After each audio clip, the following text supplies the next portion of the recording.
అందరికీ నమస్తే, good morning. ఈనాడు, ఆంధ్రజ్యోతి, సాక్షి, ఆంధ్రప్రభ తెలుగులో కాస్త కోస్త పాపులర్ అయిన పత్రికలు ఇవి. కాబట్టి వీటిలో వచ్చిన ప్రతి ఆల్మోస్ట్ ఇంపార్టెంట్ వార్తలన్నీ కూడా మనం చదివి వాటిలో ఉన్న ఇంటెన్షన్ ఏంటి అనేది ఉన్నదన్నట్టు చెప్తాను. సో కంటెంట్ నచ్చితే మాత్రం ఇమీడియట్గా సబ్స్క్రైబ్ చేసుకోండి, మీ మిత్రులందరికీ వీడియో లింక్ షేర్ చేయండి. నచ్చకపోతే ఎందుకు నచ్చలేదు, ఏమిటి అసలు దీనిలో ప్రాబ్లం ఏంటనేది వీలైతే కామెంట్ చేయండి, లేదా నా వాట్సాప్ నెంబర్ మీ అందరికీ ఉంటుంది, లేదా వీడియో చివరిలో నా వాట్సాప్ నెంబర్ కూడా ఇస్తాను, కాంటాక్ట్ అవ్వండి.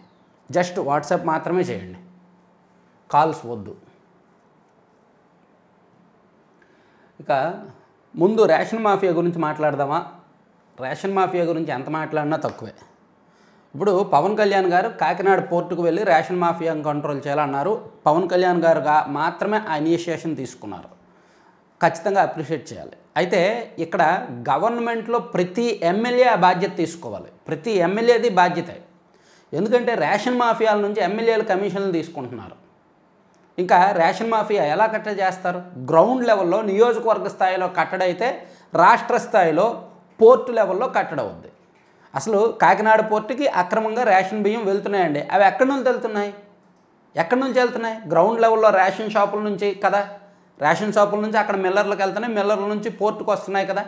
సో గ్రౌండ్ లెవెల్లోనే కట్టడి చేయాలి. సో దీనికి పవన్ కళ్యాణ్ గారు మొదలుపెట్టిన ఆ పోరాటం కావచ్చు, ఆ కట్టడి చర్యలు కావచ్చు, గ్రౌండ్ లెవెల్లో కూడా అవ్వాలి అంటే ఖచ్చితంగా సీఎం గారి స్థాయిలో, చంద్రబాబు గారి స్థాయిలో ఇన్వాల్వ్ అవ్వాలి. ప్రతి ఒక్క ఎమ్మెల్యేకి కూడా వార్నింగ్ ఇవ్వాలి. చాలామంది ఎమ్మెల్యేలు ఒక్కొక్క ఎమ్మెల్యే నెలకు 5 లక్షల నుంచి 10 లక్షలు 12 లక్షల వరకు రేషన్ మాఫియా నుంచి తీసుకుంటున్నారు. మొన్న చాలా నియోజకవర్గాల్లోంచి వాయిస్లో కొంతమంది ఎమ్మెల్యేలకు సంబంధం ఉన్నా లేకపోయినా, ఇప్పుడు మొన్న కందుకూరులో ఒక వాయిస్ మెసేజ్ బయటకు వచ్చింది. కందుకూరు టౌన్లో ఒక టీడీపీ నాయకుడు ఎవరితో వాయిస్ మెసేజ్ బయటకు వచ్చింది.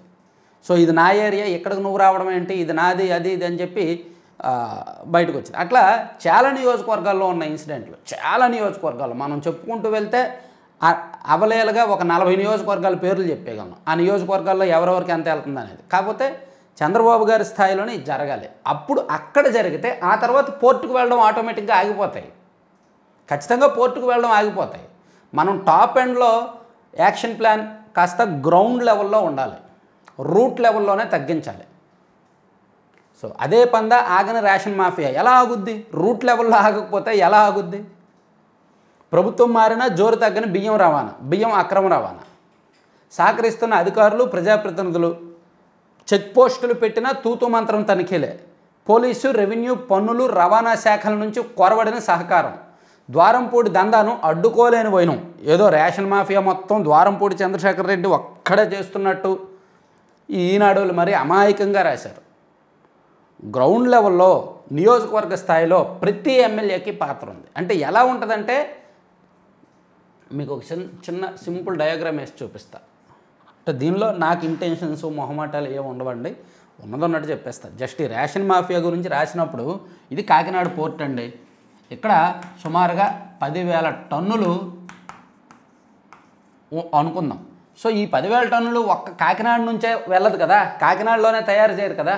కాకినాడ రేషన్ బియ్యమే కాదు కదా, శ్రీకాకుళం నుంచి కొంత రావచ్చు, విజయనగరం నుంచి కొంత రావచ్చు, నెల్లూరు నుంచి కొంత రావచ్చు, చిత్తూరు నుంచి కొంత రావచ్చు, బాపట్ల నుంచి కొంత రావచ్చు, ఒంగోలు నుంచి కొంత రావచ్చు.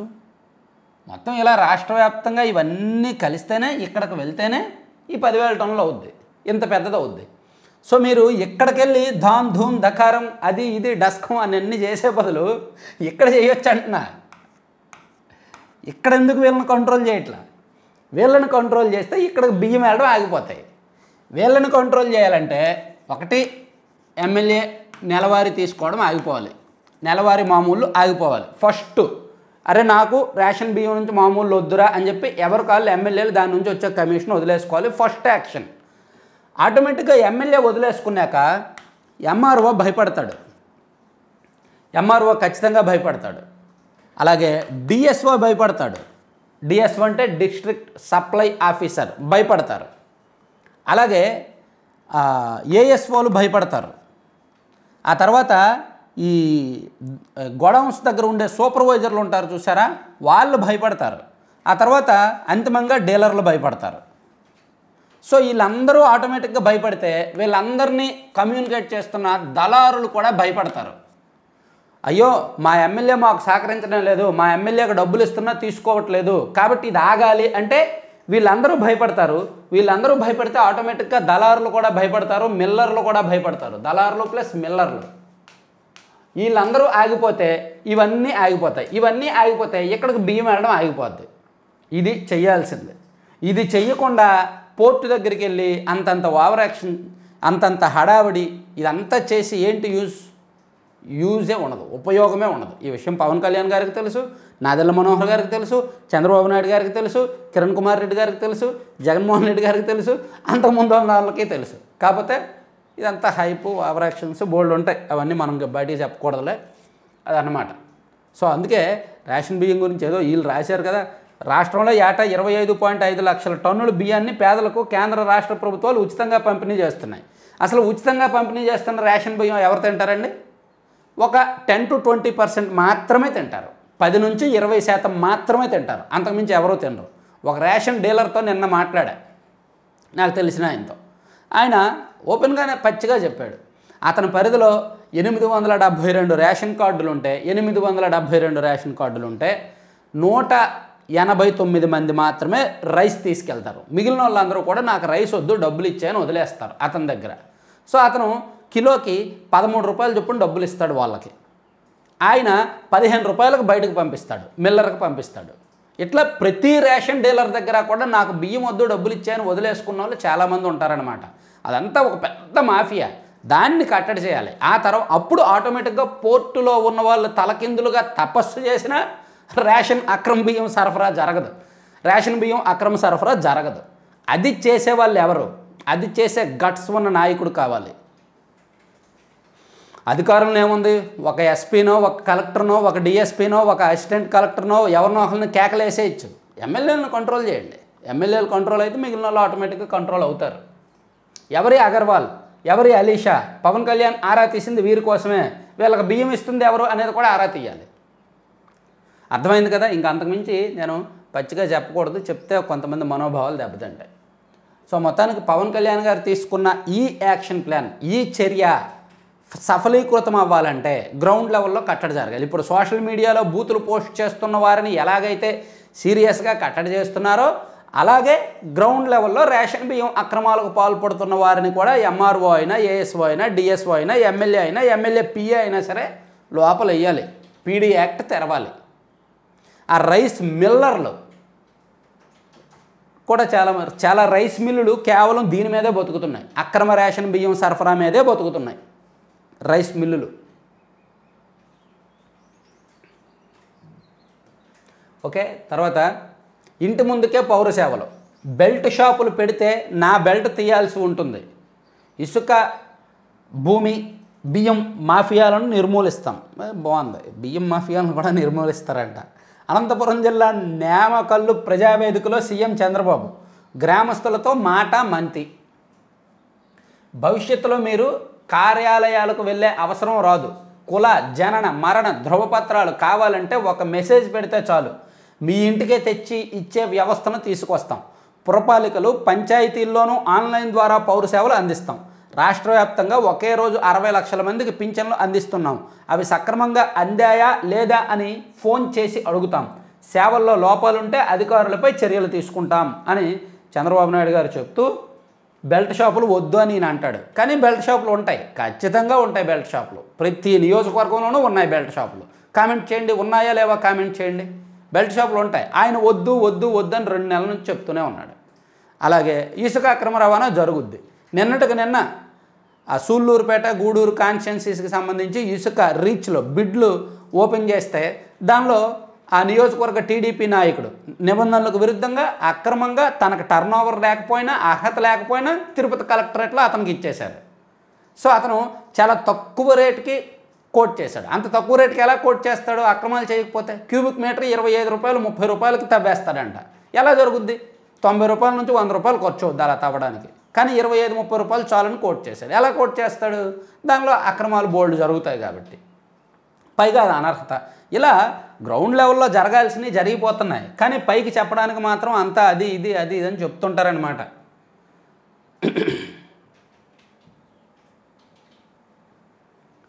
తర్వాత వణికిస్తున్న ఫెయింజల్, తమిళనాడులో తీరాన్ని తాకిన తుఫాను. మన రాష్ట్రంలోనూ విస్తారంగా వానలు. రేపు పలు జిల్లాలకు భారీ వర్ష సూచన. ఆకస్మిక వరదలు రావచ్చుననే అనుమానంతో సమాచారంతో అప్రమత్తమైన అధికారులు. బంగాళాఖాతంలో ఏర్పడిన ఫెయింజల్ తుఫాను శనివారం సాయంత్రం తమిళనాడు తీరాన్ని తాకింది. పుదుచ్చేరి సమీపంలో మహాబలిపురం కరైకల్ మధ్య తీరం దాటే ప్రక్రియ ప్రారంభమైనట్టు వాతావరణ శాఖ వెల్లడించింది. తీరం వెంబడి గరిష్టంగా గంటకు 90 కిలోమీటర్ల వేగంతో గాలులు వీస్తున్నాయి. పూర్తిగా తీరంపైకి వచ్చాక తీవ్ర వాయుగుండం బలహీనపడనుంది. తుఫాను ప్రభావంతో శుక్రవారం నుంచే తమిళనాడు, రాయలసీమ, దక్షిణ కోస్తా ప్రాంతాల్లో వర్షాలు కురుస్తున్నాయని రాశారు. ఎక్కువగా మన రాష్ట్రంలో తిరుపతి, నెల్లూరు జిల్లాల వరకు ఎఫెక్ట్ ఉంది. ప్రకాశం, గుంటూరు జిల్లాల్లో కాస్త చిరుజల్లులు పడ్డాయి నిన్న. సో ఇది తుఫానుకు సంబంధించి. తర్వాత కింద ఒక యాడ్ వస్తుంది కదా, భవిష్య ఫాల్కాన్. బెంగళూరులో మన సబ్స్క్రైబర్సే కొంచెం హై ఎండ్లో మిడిల్ క్లాస్ వాళ్ళ కోసం, ఇక్కడ నుంచి వెళ్ళి సెటిల్ అయిన వాళ్ళ కోసం, అక్కడ వాళ్ళ కోసమో గేటెడ్ కమ్యూనిటీలో కడుతున్నారు అపార్ట్మెంట్లు. బ్రహ్మాండంగా ఉన్నాయి. మన వ్యూయర్స్, సబ్స్క్రైబర్స్ కూడా వెళ్ళి చూశారు, బాగున్నాయి.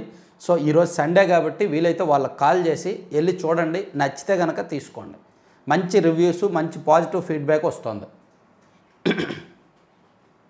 అలాగే సిఫార్సు లేఖల దుర్వినియోగంపై నిఘా. లోపల చూద్దాంలే. ట్రబుల్ ఐటీలు. జగన్ ప్రభుత్వ నిర్లక్ష్యంతో కునారిల్లిన సమీకృత ఇంజనీరింగ్ వ్యవస్థ. 660 అధ్యాపక పోస్టులు ఖాళీ. అద్దె భవనంలో ఒంగోలు ట్రిపుల్ ఐటీ.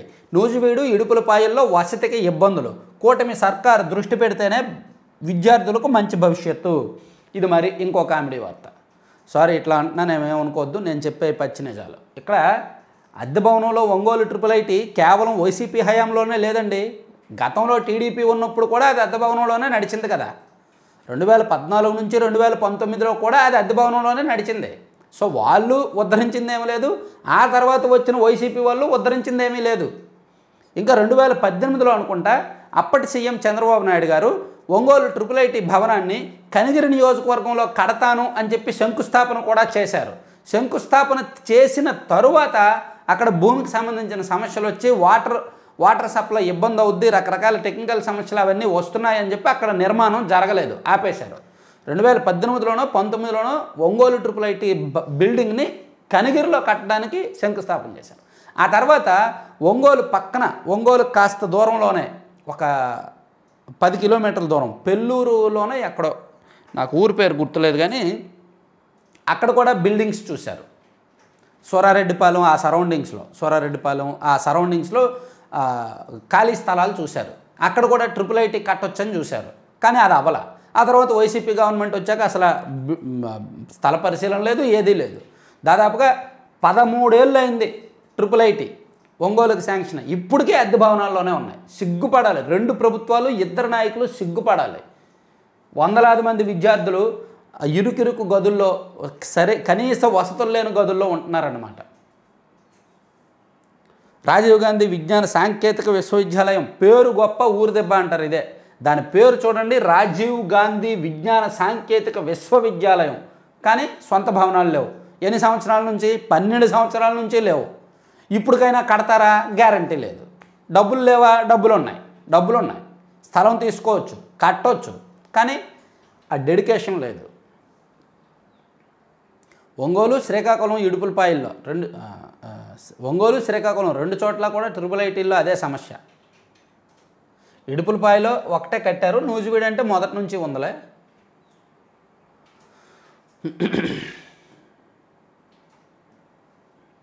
బియ్యం స్మగ్లర్లపై నాన్ బెయిలబుల్ కేసులు పెట్టాలి. సీఎంకు ఎమ్మెల్సీ రామ్ గోపాల్ రెడ్డి లేఖ. పేదలకు ప్రభుత్వం అందిస్తున్న రేషన్ బియ్యం పక్కదారి పట్టకుండా కఠిన చర్యలు తీసుకోవాలని, అక్రమ రవాణా చేస్తున్న వారిపై నాన్ బెయిలబుల్ కేసులు పెట్టాలని. ఫస్ట్ ఏమండి, ఈ లేఖ ఇదంతా కాదండి. ఫస్ట్ మిల్లర్లను మూసేయండి. కొన్ని మిల్లులు ఉన్నాయి ఓన్లీ రేషన్ బియ్యం, అది మూసేయండి. ఆ మిల్లును పర్మనెంట్గా మూసేయండి. ఎమ్మెల్యేల కమిషన్లు ఆపేయండి. రేషన్ బియ్యం ఎంత తలకిందులుగా తపస్సు చేసినా అక్రమంగా వెళ్ళదు. లేదా ఇది కూడా జరగాలంటే అసలు బియ్యమే ఆపేయాలి. ఎవడైతే బియ్యం తీసుకోరో వాళ్ళకి బియ్యం ఆపేసి డబ్బులు ఇచ్చేయాలి. నగదు బదిలీ పథకాన్ని తీసుకురావాలి వీలైతే. వక్ఫ్ బోర్డు నియామకం రద్దు. అవసరం లేని వాళ్ళకి బియ్యం ఎందుకు? అమ్ముకుంటున్న వాళ్ళకి బియ్యం ఎందుకు? అది చేయదు ప్రభుత్వం, అది చేయదు. చేస్తే మళ్ళీ ఓట్లు పోతాయని భయం. కాకినాడ పోర్టు ద్వారా బియ్యం అక్రమ తరలింపు అంతర్జాతీయ అంశమే భాజపా రాష్ట్ర అధ్యక్షురాలు పురంధేశ్వరి. ఎన్నికలు పకడ్బందీగా నిర్వహించాలి కె లక్ష్మణ్. ఓకే, బీజేపీ రాష్ట్ర కార్యవర్గ సమావేశాలు అవి ఇవి జరిగాయన్నమాట. సో దానిలో బియ్యం అంశాలని పురంధేశ్వరి గారు మాట్లాడారు. తర్వాత విశాఖ ఐటీలో మరో ముందడుగు. తొలి విడతలో 2000 మంది ఉద్యోగులతో టీసీఎస్ కార్యకలాపాలు. భవనం కేటాయించిన ప్రభుత్వం. గతంలో డల్లాస్ టెక్నాలజీకి ఇచ్చిన భవనాన్నే సబ్లీజ్కు ఇస్తూ ఉత్తర్వులు. బైడెన్ మీదో ట్రంప్ మీదో దావా వేయండి జగన్. వరలరామయ్య. మీ పరువు పోవడానికి అమెరికా దర్యాప్తు సంస్థ FBI కారణం కదా, దానిపైన పరువు నష్టం దావా వేయండి అని మాజీ ముఖ్యమంత్రి జగన్కు తెదేపా పోలిట్ బ్యూరో సభ్యుడు వరలరామయ్య సూచించారు.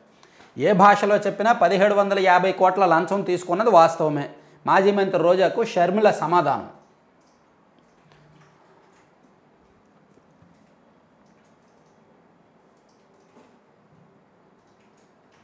బీసీలకు ఉపాధి రుణాల పండగ. 4 నెలల్లో 1.30 లక్షల మందికి లబ్ధి చేకూరేలా ప్రణాళిక. రాయితీ రూపేణా ప్రభుత్వం 1038.81 కోట్ల ఖర్చు. బ్యాంకు రుణాలు లబ్ధిదారులకు వాటా కలిపితే 1969.58 కోట్ల వ్యయం అంటండి. సో బీసీలకు స్వయం ఉపాధి రుణాలు. గత ప్రభుత్వం బీసీలకు, ఎస్సీలకు, ఎస్టీలకు ఎవరికి కూడా స్వయం ఉపాధి రుణాలు ఆపేశారు. సో ఈ ప్రభుత్వం దాన్ని తీసుకొస్తోందన్నమాట.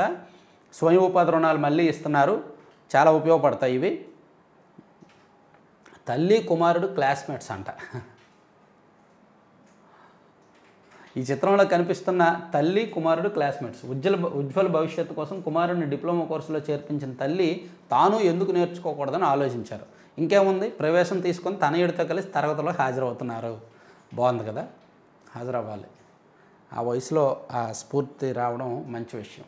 అవినీతి తిమింగలం. ఇరిగేషన్ ఏఈఈ అక్రమాస్తులు 17.73 కోట్లు, బహిరంగ మార్కెట్లో 100 కోట్లు ఉంటుందని అంచనా. అమ్మో, అల్లరే వైకాపా అజెండా, అభివృద్ధి కూటమి అజెండా.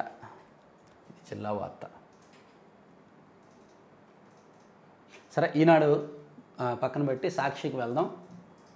సో ఇప్పుడు మనకి వింటర్ కదా, వింటర్లో స్కిన్ ప్రాబ్లమ్స్ ఎక్కువగా వస్తూ ఉంటాయి. తరచూ ఏదో ఒక సమస్య, చిన్న పెద్ద ఏదో వస్తూ ఉంటాయి. సో స్కిన్ ప్రాబ్లమ్స్కి అంటే నేను మన సబ్స్క్రైబర్స్ నుంచి రివ్యూస్, ఫీడ్బ్యాక్ తీసుకున్న తర్వాతే చెప్తున్నాను. కాస్త నామినల్ ఫీజుతో సింపుల్గా బాగా పేషెంట్స్తో బాగా ఇంటరాక్ట్ అయ్యి చాలా ఓపిక్గా సహనంగా మీ సమస్య విని ట్రీట్మెంట్ చేస్తున్నారు డాక్టర్ ఉష్మా కంఠంనేని గారు. మచిలీపట్నం అండ్ విజయవాడ 2 చోట్ల కూడా ఆమె క్లినిక్స్ ఉన్నాయి. సో ఉమ్మడి కృష్ణా జిల్లా పరిధిలో కావచ్చు, ఆ సమీపంలో ఎవరైనా సరే వెళ్ళండి. వెళ్ళి ఏమైనా ప్రాబ్లమ్స్ ఉంటే చెప్పండి. ఉష్మా కంఠంనేని గారి హాస్పిటల్ కింద యాడ్ వస్తుంది కదా, ఒకసారి స్ట్రిప్ కాంటాక్ట్ అవ్వండి. తర్వాత నేను ఇచ్చే యాడ్లు ఖచ్చితంగా ఫీడ్బ్యాక్ తీసుకొని మంచి రివ్యూస్ పాజిటివ్గా ఉంటేనే ఇస్తున్నా. సో అందరి కమర్షియల్ కోణంలో వెళ్ళట్లేదు యాడ్స్ విషయంలో. తర్వాత ఈనాడు ఆంధ్రజ్యోతులకు వైఎస్ జగన్ లీగల్ నోటీసులు అంటండోయ్. ఎందుకు ఇచ్చారు లీగల్ నోటీసులు? ఆ పత్రికల ఎడిటర్లు, పబ్లిషర్లకు జగన్ తరపున నోటీసులు ఇచ్చిన న్యాయవాదులు. రాష్ట్ర చరిత్రలోనే అత్యంత చౌక ధరకు సెకీ విద్యుత్తు. యూనిట్ ₹2.49 చొప్పున కేంద్రంతో రాష్ట్ర విద్యుత్ కొనుగోలు ఒప్పందం. ఇందులో మూడో పార్టీకి ఎలాంటి పాత్ర లేదు. ఎన్నిసార్లు చెప్పినా సాక్షిలో ఇలా రాయడం మానరు. పైగా దాన్ని కెలుక్కొని గోక్కొని రక్తం వచ్చే వరకు చేయడం కాకపోతే ఎవరైనా పరువు నష్టం దావా వేస్తారా? అందులో అమెరికా FBIకి అందులో జగన్మోహన్ రెడ్డి గారి పేరు లేదా? ఆంధ్రప్రదేశ్ చీఫ్ మినిస్టర్ అని లేదా? ఉంది కదా. అలాగే ₹2.49 ఏమైనా గొప్పదారా? ఇంకో 5 ఏళ్ల తర్వాత తగ్గదా? ఇంకా ఆ తర్వాత ఇంకో 5 ఏళ్ల తర్వాత తగ్గదా? తగ్గుతాయి కదా. ఉత్పత్తి పెరిగే కొద్దీ ప్రొడక్ట్ వాల్యూ తగ్గుద్ది కదా. 2006లో ఉన్న రేటు 2012లో లేదు, 2012లో ఉన్న రేటు 2016లో లేదు, 2016లో ఉన్న రేటు 2021-22లో లేదు. సో అలా రేటు తగ్గుతూ ఉంది. ₹12 కాస్త ఇప్పుడు ₹2, ₹2.5 వచ్చింది. భవిష్యత్తులో రూపాయికే వెళ్తుంది. ఉత్పత్తి పెరుగుతుంది. దేశం మొత్తం మీద సౌర విద్యుత్ వినియోగం పెరుగుతుంది. అలా వినియోగం పెరుగుతున్నప్పుడు, ఉత్పత్తి పెరుగుతున్నప్పుడు ధర దిగిపోద్ది. కాబట్టి మనం తీసుకునేదే తక్కువ రేటు, 25 ఏళ్ళకి కూడా ఇదే బెస్ట్ రేట్ అని నిర్ణయించడం మనమేమరం. అడ్డగోలుగా వెళ్తున్నారు ఈ విషయంలో. సౌర విద్యుత్ కొనుగోలు ఒప్పందాల విషయంలో వైసీపీ వాళ్ళు అడ్డగోలుగా వెళ్తున్నారు. సర్కారు నిర్వాహకంతో తడిసి ముద్దని ధాన్యం రాసులు, అన్నదాతకు ఆగచాట్లు, ఇలాంటివి రాయండి. ఈ వార్తలు రాయండి, తప్పులేదు. ఈ వార్తలు రాయాలి. ఇప్పుడు రైతుల కష్టాల మీదో, విద్యార్థుల కష్టాల మీదో, రకరకాల వర్గాల కష్టాల మీదో రాయొచ్చు. అవి ప్రభుత్వానికి కనువిప్పు అవుతాయి. ప్రజా సమస్యలు కూడా ప్రస్తావించినట్టు ఉంటుంది. వీలైతే రేషన్ మాఫియా మీద కూడా గట్టిగా ఇన్వెస్టిగేట్ చేసి రాయండి. టీడీపీ ఎమ్మెల్యేల్లో ఎవరెవరు తీసుకుంటున్నారో రాయండి. అఫ్కోర్స్ మీరు తీసుకున్నారులే, కాకపోతే అది ఇప్పుడు రాయలేరు కదా. కోసిన పంట కళ్ళెదుటే ఫంగల్ తుఫాను పాలు, ఫెంగల్ అని వీళ్ళు రాశారు, ఫెయింజల్ అని వాళ్ళు రాశారు. కూటమి ప్రభుత్వం చేతిలో రైతులు దగ, ఆదుకోవాల్సిన ప్రభుత్వం చేతులెత్తేసిన వైనం, కనీస మద్దతు ధర లేదు, బస్తాకు 500 వరకు నష్టం. 4 రోజుల క్రితమే తుఫాను హెచ్చరికలున్న సర్కారు చోద్యం, వర్షాలతో నేల కొరిగిన వరి, కళ్ళాల్లోనే తడిసి ముద్దవుతున్న పంట, ఆరబోసిన ధాన్యం ఒబ్బిడి చేసుకునేందుకు పడరాని పాట్లు, రంగు మారుతుందని లబోదిబోమంటున్న రైతులు. సో ఇది ఆకస్మికంగా అనూహ్యంగా అకాల వర్షాలు తుఫాను వచ్చింది కాబట్టి ఇది ఖరీఫ్ పూర్తయి కళ్ళాల్లో ధాన్యం ఆరబెట్టుకుంటున్న సీజన్.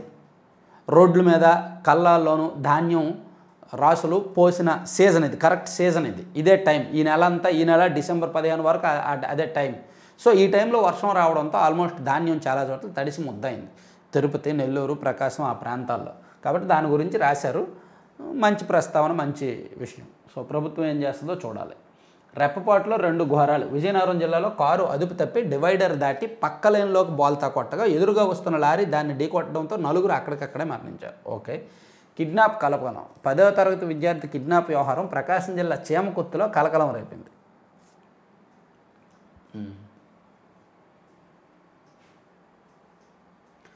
ప్రతి దాడి బలోపేతం చేస్తోంది. అమెరికా ఆరోపణలపై స్పందించిన గౌతమ్ అదాని, మీడియాలో మాపై పుంఖానుగా విద్వేషపూరిత కథనాలు, చట్టాలను ఉల్లంఘించినట్టు ఎక్కడా ఒక్క అభియోగం కూడా నమోదు కాలేదు. కేంద్ర ప్రభుత్వం సపోర్ట్ ఉంటే దొంగ కూడా దొరైపోతాడు. పోలీసులు సపోర్ట్ ఉంటే దొంగ కూడా దొరలా మాట్లాడతాడు కదా. అలాగే ప్రభుత్వ పెద్దల సపోర్ట్ ఉంటే ఎవరైనా అలాగే మాట్లాడతారు. అలా అందరికీ ఉంటుందా? బాబు ష్యూరిటీ, బాధుడు గ్యారంటీ. విద్యుత్ ఛార్జీలు పెంచి మాపై నిందల. 6 నెలల్లో 2 సార్లు విద్యుత్ ఛార్జీలు మోత. సూపర్ 6 హామీలకు తూట్లు పొడిచి కరెంటు ఛార్జీలు పెంచితే ఎల్లో మీడియా కనిపించదా? విద్యుత్ శాఖ సంక్షోభంలో కూరుకుపోవడానికి చంద్రబాబే ప్రధాన కారణం. మాజీ మంత్రి కాకాని గోవర్ధన్ రెడ్డి ధ్వజం. 9 సార్లు కరెంటు ఛార్జీలు పెంచిన వీళ్ళు కూడా విద్యుత్ ఛార్జీలు పెంపు కోసం మాట్లాడమే. కరెంటు ఛార్జీల విషయంలో ఇద్దరూ దొంగలే. ఒకళ్ళేమో అధికారంలో ఉన్న 5 ఏళ్లలో 9 సార్లు కరెంటు ఛార్జీలు పెంచారు. వీళ్ళేమో మేము అధికారంలోకి వస్తే కరెంటు ఛార్జీలు పెంచం, వీలైతే తగ్గిస్తామని చెప్పి వీళ్ళు అధికారంలోకి వచ్చాక కరెంటు ఛార్జీలు పెంచారు. ఇద్దరు దొంగలే. పాపం మనమే. వక్ఫ్ బోర్డు కమిటీ రద్దు. వక్ఫ్ బోర్డు కమిటీని రద్దు చేస్తూ కూటమి ప్రభుత్వం నోటిఫికేషన్ జారీ చేసింది. దీనికి సంబంధించిన గత సర్కార్ జారీ చేసిన జీవో 47ను ఉపసంహరించుకున్నట్టు ప్రభుత్వం శనివారం జీవో నెంబర్ 75లో పేర్కొంది. ఓకే. మెసేజ్ పెడితే సర్టిఫికేట్ పంపిస్తాం. అనంతపురం జిల్లా నేమకొల్లులో సీఎం చంద్రబాబు, కావాల్సినంత ఇసుక ఉచితంగా తెచ్చుకోండి, ఎవరైనా అడ్డుకుంటే నా పేరు చెప్పండి. ఇసుక రీచుల దగ్గరికి వెళ్ళంట సీఎం గారి పేరు చెప్పండి. పెళ్లి ఖర్చు పెరిగిపోతుంది. దేశంలో సగటు వివాహ ఖర్చు 36.5 లక్షలంట. ఊరు నాయన. డెస్టినేషన్ వివాహాల సగటు వ్యయం 51.1 లక్షలు. సగటు వివాహ వ్యయం 36.5 లక్షలంట. మిడిల్ క్లాస్ వాళ్ళు కూడా కాస్త దాచుకున్నది కాస్త, సంపాదించింది కాస్త పెళ్లి కోసమే ధారపోస్తారు. పెళ్ళిని ప్రెస్టీజియస్గా, అంటే అదొక ప్రెస్టీజియస్గా ఫీల్ అవుతారు పెళ్ళిళ్ళని, శుభకార్యాలని. తర్వాత సచివాలయ కార్యదర్శులకు షోకాజ్ టెర్రర్. 178 మందికి నోటీసులు జారీ చేసిన విజయవాడ నగరపాలక సంస్థ. వివిధ జిల్లాల్లోనూ ఇదే తీరు. వేధింపుల్లో భాగమైనట్టున్న సచివాలయ కార్యదర్శులు. తాజాగా మరో 21,472 పింఛన్ల తగ్గింపు. 6 నెలల్లో తగ్గిన పింఛన్ లబ్ధిదారుల సంఖ్య 157,162. కొత్త పింఛన్లు ఇస్తారులే. వైసీపీ వాళ్ళు ఒక్కొక్క ఇంటికి 2-3 పింఛన్లు ఇచ్చారు కాబట్టి అవన్నీ కోతకు వస్తున్నారు. తమిళనాడులో భారీ వర్షాలు, తుఫాను ప్రభావం. సీఎం పదవి బీజేపీకే. మహారాష్ట్ర సీఎం పదవి బీజేపీదేనని శివసేన, ఎన్సీపీ నుంచి చెరో ఉప ముఖ్యమంత్రి ఉంటారని ఎన్సీపీ అధినేత శరద్ పవార్ తెలిపారు. కాకపోతే అక్కడ ఏక్నాథ్ షిండేతోనే సమస్య. సీఎంగా పనిచేసిన అతను వచ్చి డిప్యూటీ సీఎంగా పనిచేయబోయా అంటే అతను ఎందుకు చేస్తాడు? ఏదో కేంద్రంలోకి తీసుకొని కేంద్ర మంత్రి పదవి ఇస్తే ఓకే. సీఎంలుగా పనిచేసిన వాళ్ళు కేంద్ర మంత్రులుగా పనిచేస్తే ఓకే పర్వాలేదని ఫీల్ అవుతారు తప్ప సీఎంగా పనిచేసిన వ్యక్తిని డిప్యూటీ సీఎంగా చేయమంటే అది అవమానమే కదా. అందుకని అతను ఒప్పుకోవట్ల. అనుమానాలను నివృత్తి చేస్తాం. మహారాష్ట్ర ఎన్నికల్లో అవకతవకలపై ఆధారాలు చూపిస్తామన్న కాంగ్రెస్ తమ ఆఫీస్కి రావాలని ఈసీ ఆహ్వానించింది. Wow super. ఆ ఆఫీస్లో డిస్కషన్ కూడా లైవ్లో మాకు చూపించండి. మాలాంటి సామాన్యులకు ఈసీ ఆఫీస్లో కాంగ్రెస్ వాళ్ళు ఇచ్చిన ప్రూఫ్లు, ఈసీ చెప్తున్న సమాధానాలు అదంతా కూడా లైవ్ డిబేట్ జరిగేలాగా చర్యలు తీసుకోండి. వీలైతే కోర్టు జడ్జిలు కూడా, న్యాయమూర్తులు కూడా చూడాలి. వీలైతే రాష్ట్రపతి గారు కూడా చూడాలి. బంగ్లాలో పూజారుల అరెస్ట్. బంగ్లాదేశ్లో హిందువులపై దారుణాలు కొనసాగుతున్నాయి. హిందూ మత పెద్దలు చిన్మయ్ సుశీలిద్దరిని అరెస్ట్ చేశారు. మరో తస్లిమా నజరీనా పుట్టుకు రావాలి. అక్కడ ఏం జరుగుతుందనేది వాస్తవం బయటకు రావాలంటే మరో లజ్జ లాంటి పుస్తకం బయటకు రావాలి. ఏం జరుగుతుందో మొత్తం వాస్తవాలు ప్రపంచానికి తెలియాలంటే కళ్ళకు కట్టినట్టు 1992 బాబ్రీ మసీద్ కూల్చివేత ఆ టైంలో బంగ్లాదేశ్లో జరిగిన అల్లర్ల మీద తస్లిమా నజరీన్ బంగ్లాదేశ్ రచయిత ఒక బుక్ రాశారు. ఆ బుక్ పేరు లజ్జ. అందులో ఒక హిందూ కుటుంబం వాళ్ళ ఆవేదన ఏ విధంగా ఉంది, వాళ్ళ సంఘర్షణ ఏ విధంగా ఉందనేది కళ్ళకు కట్టినట్టు రాశారనమాట. అది బుక్ పూర్తయ్యేసరికి మన కళ్ళు చెమ్మగలుస్తాయి, అంత బాగుంటుంది. సో వీలైతే అలాంటి పుస్తకాలు చదువుతూ ఉండండి. ఖాళీగా ఉన్నప్పుడు ట్విట్టర్లో తిట్టుకోవడమో, ఇన్స్టాగ్రామ్లో రీల్స్ చేసుకోవడమో కాకుండా పుస్తకాలు చదవండి. అందులోకి అటువంటి పుస్తకాలు చదవండి.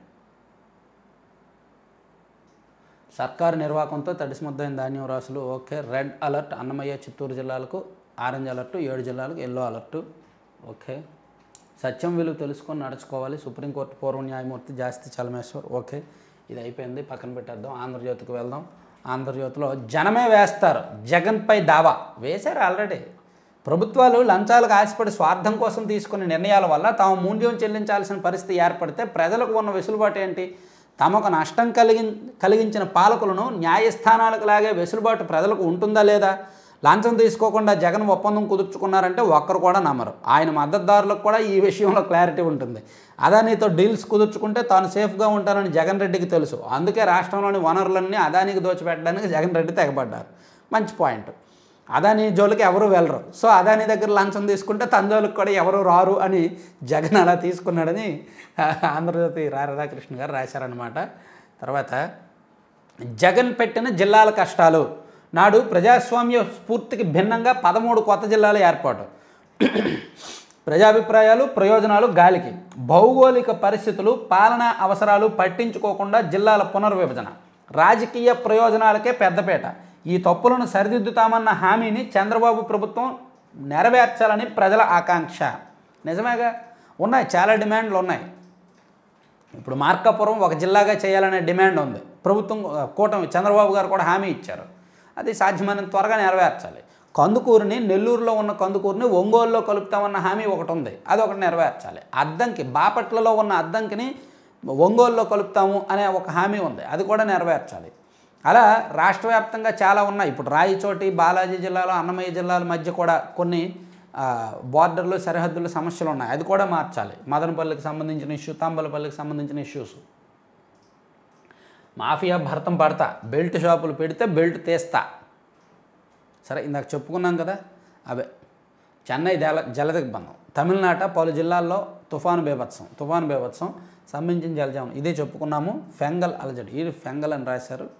తర్వాత టీసీఎస్ వచ్చేస్తుందంటండి. విశాఖలో దిగ్గజ ఐటీ కంపెనీకి లైన్ క్లియర్ అంట. లీజుకు Dallas Technologies building, Rushikonda IT park, hill 2పై ఆఫీస్. లీజు ఒప్పందానికి ప్రభుత్వం పచ్చజెండా. అదనపు స్థలం కేటాయింపునకు ఓకే. అన్ని శాఖలు సహకరించాలని ఆదేశం. తొలి దశలో 2000 మందికి ఉద్యోగాలు. ఓకే, టీసీఎస్ విశాఖపట్నానికి రావాల్సి ఉంది కదా, అందులో తొలి దశలో 2000 మందికి ఉద్యోగాలు ఇచ్చేలా రెడీ చేస్తున్నారు. తర్వాత వారిపై దయ చూపొద్దు, చట్టాన్ని అమలు చేయాల్సిన వారే ఉల్లంఘించారు. కాంతిరాణా, విశాల్ గున్ని ముందస్తు బెయిల్ పిటిషన్లు కొట్టేయండి. పిఎస్ఆర్ ఆంజనేయుల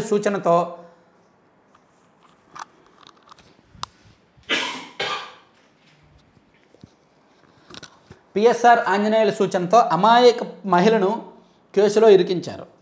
ఒక మహిళను కేసులో ఇరికించారు అనడం వరకు ఉత్తమం. అమాయక మహిళ అంటే అతిశయోక్తిలో ఉంటుంది. ఒక మహిళను కేసులో ఇరికించారు పిఎస్ఆర్ ఆంజనేయుల సూచనతో. విద్యాసాగర్తో కలిసి కుట్రలో పాల్గొన్నారు. పోలీసు శాఖకు అపకీర్తి తెచ్చారు. జత్వానీ కేసులో హైకోర్టులో సిఐడి కౌంటర్లు. సో కాదంబరి జత్వానీ గారికి సంబంధించిన కేసులో ఎప్పుడో ఆగస్టు నెలలో విచారణ మొదలుపెట్టిన కేసులో సిఐడి ఇప్పుడు అఫిడవిట్ వేసిందనమాట హైకోర్టులో. సో ఓవరాల్గా ఇందులో ఐపీఎస్ అధికారులు ఏం తప్పు చేశారో, చట్టాన్ని ఏ విధంగా ఉల్లంఘించారు, ప్లస్ విద్యాసాగర్ చేసిన తప్పు ఏమిటి, ఆ అమ్మాయిని, ఆ కాదంబరి జత్వానీని ఏ విధమైన కేసుల్లో ఎందుకు, ఏ ఉద్దేశంతో ఇరికించారు, దీని బ్యాక్గ్రౌండ్ ఏం జరిగింది, సీఎంఓలో ఎవరు చక్రం తిప్పారు, ఇదంతా కూడా సిఐడి వాళ్ళలో కౌంటర్లు, హైకోర్టులో కౌంటర్లు వేశారనమాట. అమరావతిలో 50 కోట్లతో తపాలా ప్రధాన కార్యాలయం అంట, మరో 20 కోట్లతో ఉద్యోగుల క్వార్టర్లు అంట. కేంద్ర మంత్రి పెమ్మసాని. కేంద్రం నిధులతో కొండవీడు అభివృద్ధికి కృషి. ఎంపీ శ్రీకృష్ణదేవరాయలు. 2030 నాటికి సోలార్ విద్యుత్ ₹90 టెర్రీ అధ్యయనంలో వెల్లడి. ఎస్, తగ్గుతాయి, ఉత్పత్తి పెరిగే కొద్దీ ధర తగ్గుద్ది, అది సహజం.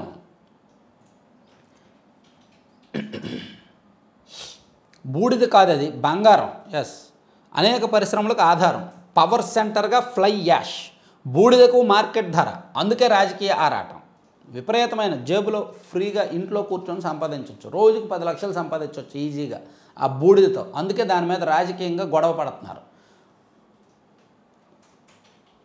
పార్లమెంట్లో మీ గొంతుకునవుతా, మీ ఇళ్లకు వచ్చి మరీ సమస్యలు తెలుసుకుంటా, మీ నమ్మకాలు విలువల కోసం నిలబడతా, వైద్య విద్య వసతులను మెరుగుపరుస్తా. వైనాడులో విజయోత్సవాల్లో ప్రియాంక గాంధీ హామీ, తొలి ప్రసంగం. మంచిది.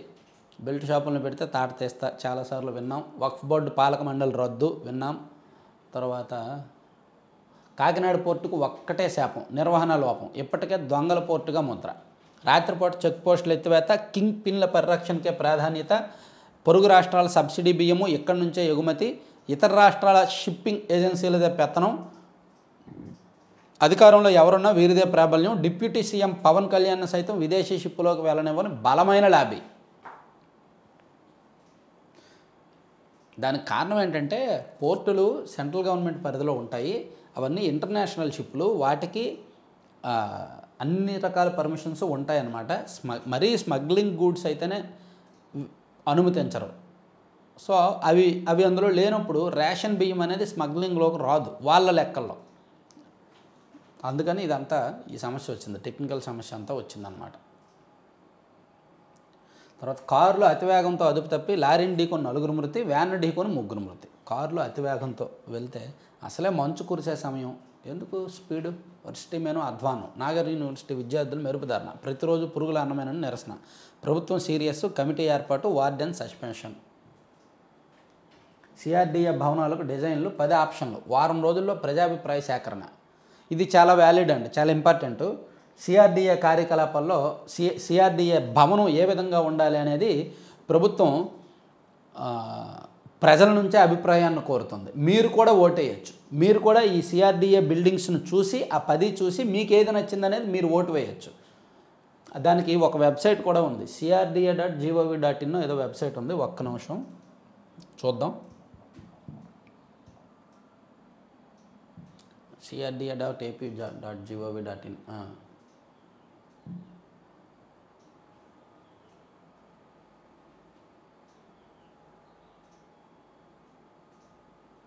ఇదిగో లేటెస్ట్ అప్డేట్స్లో ఇది ఉంది. CRDA project offices design poll అని ఉంది కదా, మీరు ఈ లింక్ ఓపెన్ చేస్తే crda.gov.in అనే వెబ్సైట్ ఓపెన్ చేసి హోమ్ పేజీలో ఆ డిజైన్ అది ఉంది కదా, ఆ పోల్ ఓపెన్ చేస్తే మీకు ఇవి కనిపిస్తాయి. ఇదిగోండి ఈ డిజైన్స్ కనిపిస్తాయి. ఆప్షన్ 1, ఆప్షన్ 2 ఇదో డిజైన్, ఆప్షన్ 3 ఇదొక డిజైన్, ఆప్షన్ 4 ఇదొక డిజైన్. ఇట్లా 10 రకాల ఆప్షన్స్ ఉన్నాయి. ఈ 10లో మీకు ఏది నచ్చితే దాన్ని చూజ్ చేసుకోవచ్చు, చూజ్ చేసి ఓటు వేయచ్చు. సో అలా ఎక్కువ ఓట్లు వచ్చింది వాళ్ళు ఆ డిజైన్గా ఫైనల్ చేస్తారు, ప్రజాభిప్రాయ సేకరణ. సో ఇట్లా పారదర్శకత, జవాబుదారీతనం అంటే ఇది రాజధాని నిర్మాణంలో. బాగుంది కదా. సరే, మళ్ళీ ఈనాడుకు వస్తే చుట్టూ తిరిగి ఈనాడులోకి వస్తే అమ్మ భాషతో మెదడుకు చురుకుదనం, ఆంగ్లంతో ఎదుగుదారు అనుకోవడం భ్రమ, పూర్వ సీజీఐ జస్టిస్ ఎన్వి రమణ. తర్వాత సిఫార్సు లేఖల దుర్వినియోగంపై నిఘా. ఇది ఒక పెద్ద వార్త అండి, నేను సెపరేట్గా ఒక వీడియో చేస్తాను. తిరుమల సిఫార్సు లేఖలే ఒక పెద్ద బిజినెస్, వ్యాపార కేంద్రం. కొంతమంది సిఫార్సు లేఖలు ఇవ్వడానికే డబ్బులు తీసుకుంటారు. ఎమ్మెల్యేలకు తెలిసినా తెలియకపోయినా ఎమ్మెల్యేలు పిఓలు కూడా డబ్బులు తీసుకుంటారు సిఫార్సు లేఖలు ఇవ్వడానికి కొన్ని చోట్ల. పెళ్ళే కాదు రిజిస్ట్రేషను కష్టమే. క్లిష్టతరంగా నిబంధనలు, ఇదే అదనుగా దళారుల దందా 4,000 నుంచి 12,000 వరకు దోపిడీ రిజిస్ట్రేషన్కి.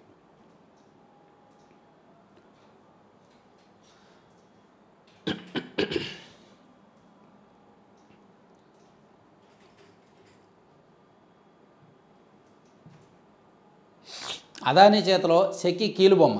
అధిక ధరకు అదానీ విద్యుత్తును అంటగట్టేందుకు ఏపీ ప్రభుత్వానికి లేఖ.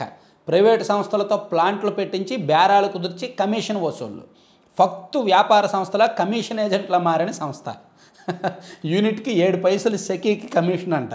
ఆంధ్రప్రదేశ్కు అధిక ధరకు విద్యుత్ అమ్మడం.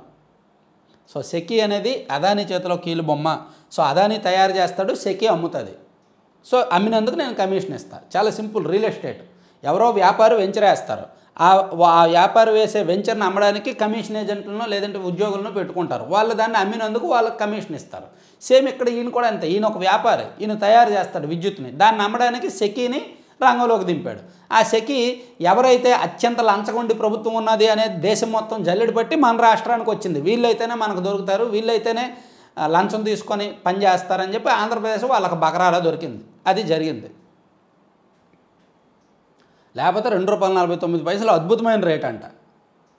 ఇంకో 2 సంవత్సరాల తర్వాత ₹2కో ₹1.5కో వస్తుంది. 9 సార్లు విద్యుత్ ఛార్జీలు పెంచినందుకు జగన్కు సన్మానం చేయాలా? మంత్రి గొట్టిపాటి రవికుమార్. ఓకే, ఆల్రెడీ మనం కూడా ఒకసారి పెంచినట్టున్నాం. ఒకటి తెదేపాకు, మరొకటి భాజపాకు. రాజ్యసభ ఉప ఎన్నికకు అభ్యర్థుల కొలిక్కి. అయ్యో పాపం, జనసేనకు లేదా? నాగబాబుకి ఇస్తారు అనుకున్నామే. ఇప్పుడు జనసేన పార్టీకి లేదంటండి. జనసేన పార్టీకి ఇవ్వాల్సింది బీజేపీ వాళ్ళు తీసుకున్నారు. రేషన్ మాఫియా డాన్ ఎవరు? స్మగ్లర్ల కనుసరణలో కాకినాడ పోర్టు. ఉప ముఖ్యమంత్రి పవన్ కళ్యాణ్ వ్యాఖ్యలతో కలకలం. పేదల బియ్యం నిల్వలతో ఉన్న నౌక బార్జీ సీజుపై తర్జన భర్జన. సరే, ఇవన్నీ మళ్ళీ చెప్తా. రేషన్ బియ్యం మీద ఒక డీటెయిల్డ్ వీడియో చేస్తా, మళ్ళీ చేస్తా. సో ఇది మొత్తం 4 పత్రికల్లో ఉన్న వార్తాంశాలు అన్నమాట. సండే కదా, అందుకని కాస్త పెద్ద వీడియో వచ్చినట్టుంది. సో కంటెంట్ నచ్చితే మాత్రం మీ మిత్రులందరికీ వీడియో లింక్ షేర్ చేయండి. అన్నిటికంటే ముఖ్యంగా వీడియో చివరిలో మనం యాడ్లు వేస్తాం, ఫ్రీ ప్రమోషన్స్ అవి చేస్తాం. కాబట్టి మీకు ఈ ప్రోడక్ట్ ఏదైనా సరే నేను ప్రమోట్ చేయాలంటే నాకు మెసేజ్ చేయండి. వీడియో చివరిలో నేను యాడ్స్ వేస్తాను. నా వాట్సాప్ నెంబరు ఇస్తానన్నాను కదా, నా వాట్సాప్ నెంబర్. ఓన్లీ వాట్సాప్లో మాత్రమే కాంటాక్ట్ అవ్వండి. నేనైనా ఆన్సర్ ఇస్తా, లేదా మా టీంలో ఎవరైనా సరే ఆన్సర్ ఇస్తారు. 7207071231 ఇది మన ఛానల్ యొక్క వాట్సాప్ నెంబరు. ఒక్కోసారి నా దగ్గర ఉంటుంది, ఒక్కోసారి మా స్టాఫ్ ఎవరి దగ్గరైనా ఉంటుంది. సో ఎవరైనా సరే మీకు ఆన్సర్ ఇస్తారు. ఓన్లీ హాయ్ బాయ్ కాకుండా ఏమైనా పనికొచ్చే మ్యాటర్ పెట్టండి. Thank you.